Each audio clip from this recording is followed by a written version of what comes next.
Morning sun crept through the thin curtains of a small, rundown apartment on the west side of Atlanta, Georgia. 8-year-old Amara Williams sat quietly at the kitchen table, staring at the old refrigerator humming weakly in the corner.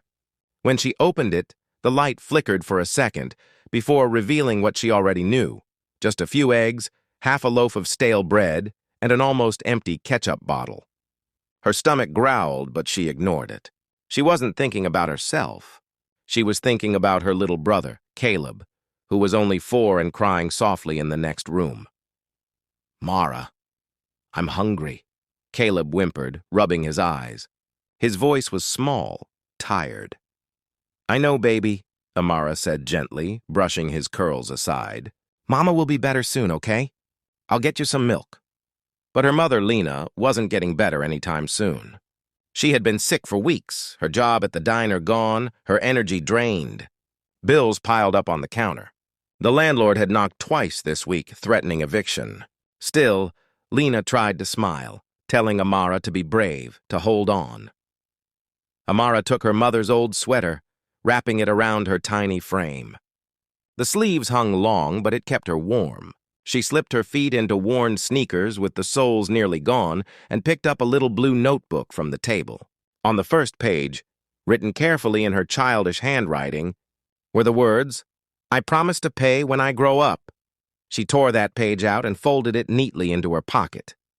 Outside, the November wind bit at her face as she walked toward Martin's Grocery, a small corner store 2 blocks away. The streets were quiet except for the distant hum of cars and the rustle of dry leaves. Every step felt heavy, but Amara kept going, clutching the page like it was a treasure map leading her somewhere safe. When she entered the store, she felt all eyes on her. Adults bustled about, buying snacks and coffee. Near the counter stood a tall man in a dark gray suit, polished, confident, clearly not from around here. His watch gleamed under the fluorescent lights. Amara's gaze fell on a small carton of milk. She picked it up carefully and walked to the cashier. Her heart raced. "That'll be $2, the cashier said flatly. Amara swallowed hard, then looked at the man in the suit. "Sir," she said softly, her voice trembling but clear, "I don't have money right now, but I promise to pay you when I grow up. My little brother needs milk." The store went silent. Even the hum of the cooler seemed to pause. The man turned slowly toward her, eyes widening at the sight of this small girl with big brown eyes and a note in her hand. A note that carried more honesty than any contract he'd ever signed. In that instant, everything around them changed. The man in the gray suit stood frozen for a moment, unsure if he'd heard the little girl correctly. The store had gone silent, every eye fixed on the small figure clutching a carton of milk. Her tiny hands trembled, but her chin was lifted in quiet determination. "What did you say, sweetheart?" he asked softly, kneeling to meet her eyes. Amara unfolded the small piece of paper she carried. Her handwriting was crooked, but the message was clear. "I promise to pay when I grow up." "My name's Amara," she said shyly. "My brother's sick and my mom's not feeling well. He just wants some milk. I'll pay you back when I'm big." The man's throat tightened. His name was Ethan Bradley, a millionaire businessman who had grown up in foster homes before building one of the largest construction companies in Georgia. He was in the neighborhood to inspect a housing project his company was funding for low-income families. But nothing in his wealthy life had prepared him for this moment. Ethan glanced at the cashier. "How much is the milk?" $2, the cashier replied, still staring at the girl in disbelief. Ethan reached into his wallet and handed the man a $100 bill. "Add some bread, fruit, and anything else this young lady and her family might need." Amara's eyes widened in panic. "No, sir. That's too much. I just need milk. I'll pay you when I grow up, I promise." Ethan smiled faintly. "I believe you, Amara, but I'd like to help your family today. You don't owe me anything." Her lower lip quivered as she shook her head. "Mama says we don't take what we can't pay for." Her words hit him like a stone. Ethan realized this little girl, who had almost nothing, still held on to pride, honesty, and hope. He knelt down again and said gently, "Then let's make a deal. You can pay me back someday, not with money, but by helping someone else when they need it. Can you promise me that?" Amara blinked, considering it. Then she nodded firmly.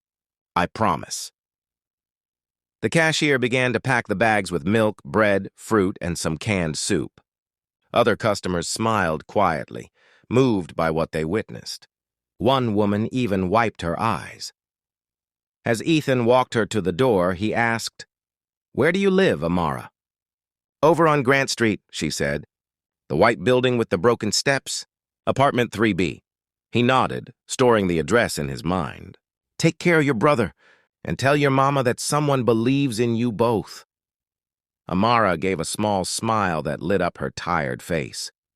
She waved as she disappeared down the street, clutching her groceries and that folded note, the same one that had changed both of their lives forever.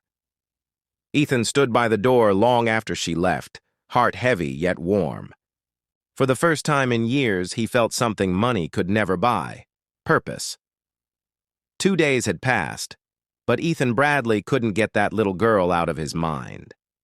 Her face, her courage, her trembling voice saying, "I promise to pay when I grow up," it echoed in his thoughts like a haunting melody.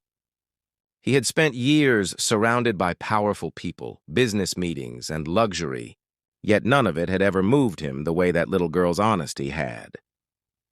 On the third morning, he asked his driver to take him to Grant Street, to the old white apartment building Amara had mentioned. The place looked forgotten by time: cracked walls, peeling paint, and stairs so broken they seemed dangerous to climb. Children played barefoot on the sidewalk, and an old woman watched him curiously from a balcony. Ethan, dressed in his tailored suit, looked completely out of place in this world. He climbed the creaky stairs to apartment 3B and knocked gently. After a moment, a weak voice answered, "Who is it?" "Good morning, ma'am. My name's Ethan Bradley. I met your daughter, Amara, the other day." The door opened slowly, revealing Lena Williams, pale and exhausted, her face lined with worry. Her eyes flickered with fear as she saw the stranger in the expensive suit. Did she do something wrong?" she asked nervously. Ethan smiled kindly. "Quite the opposite, ma'am. She reminded me what real kindness and courage look like." Behind her, Amara peeked out, her eyes wide with surprise. "You came back?" she asked softly. "I did," Ethan replied, kneeling to her level again. "I just wanted to make sure you and your family are okay." He stepped inside. The apartment was small but spotless. There was barely any furniture, just a couch, a small table, and 2 chairs. On the counter sat the same blue notebook Amara had taken her note from. Caleb was curled up on the couch, watching cartoons on an old TV. Lena coughed lightly. "We're doing our best," she said, trying to sound strong. "I used to work at Mel's Diner, but I got sick and couldn't keep my shifts. Things have been rough, but we're managing." Ethan's heart ached. He knew what it meant to struggle, to go to bed hungry, to feel unseen. He took out his phone and called his assistant. "Get a doctor over here today," he said, "and arrange groceries and rent for the next 6 months." Lena stared at him, speechless. "Sir, you don't have to—" "I want to," Ethan interrupted softly. "Your daughter helped me remember something I'd forgotten. What it means to care." Amara stood frozen, tears glistening in her eyes. "Sir, I still promise to pay you back someday." Ethan smiled and placed a hand on her small shoulder. "You already have, Amara. You reminded me what matters most in this world." As he left the apartment, a warmth spread through his chest. For the first time in years, Ethan Bradley didn't feel like a millionaire. He felt human. 15 years later, the grand auditorium of Harvard University was filled with applause as hundreds of graduates in black gowns tossed their caps in the air. Among them stood a young woman with radiant brown skin, bright eyes, and a smile that could light up a room. Amara Williams, now 23, graduating with honors in business and social work. Her heart pounded as she stepped up to the podium. Cameras flashed and the dean announced, Ladies and gentlemen, our valedictorian, Miss Amara Williams. She looked out at the sea of faces, professors, students, parents. But her eyes searched for one man. In the front row sat Ethan Bradley, now in his 70s, his hair silver, his body frail, sitting in a wheelchair. But his eyes were still kind, still proud. When their eyes met, both smiled. Amara took a deep breath and began her speech. "When I was 8 years old," she said, her voice trembling slightly, "I walked into a grocery store with no money, just a promise to pay when I grew up. All I wanted was milk for my little brother. That day, a stranger didn't just buy me food. He gave me hope." The crowd listened in silence. Even the air seemed to hold its breath. "That man taught me that kindness isn't about wealth. It's about seeing people when the world looks away. Today, because of his generosity, I've earned this degree, and now I want to honor my promise." A murmur of curiosity spread through the hall. Amara continued, tears shining in her eyes. "Today I'm launching the Promise Foundation, a national nonprofit organization dedicated to providing food, education, and shelter for underprivileged children across America. This foundation exists because one man believed in a little girl's promise." The audience erupted in applause. Ethan sat still for a moment, overwhelmed with emotion, then clapped with trembling hands as tears rolled down his cheeks.